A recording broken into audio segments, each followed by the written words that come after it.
13 নম্বর পর্বের পর সারা রাত আমার একটুও ঘুম হয়নি।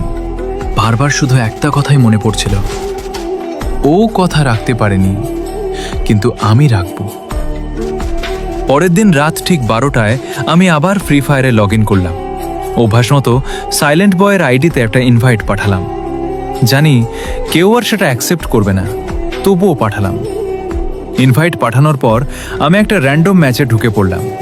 ম্যাচ শুরু হতেই দেখি টিমের এক ছেলেকে সবাই নুব বলে হাসাহাসি করছে। ছেলেটা চুপচাপ দাঁড়িয়েছিল। হঠাৎ আমার সাইলেন্ট বয়ের কথা মনে পড়ে গেল। আমি মাইক অন করে বললাম, কেউ কাউকে কিক করবে না, সবাই একসঙ্গে খেলবো। ছেলেটা আস্তে করে বলল, ভাইয়া আমাকে রেখে খেলবেন? আমি হেসে উত্তর দিলাম, হ্যাঁ, কারণ একদিন আমাকেও একজন শিখিয়ে গিয়েছিল, কাউকে একা ফেলে রাখা যায় না।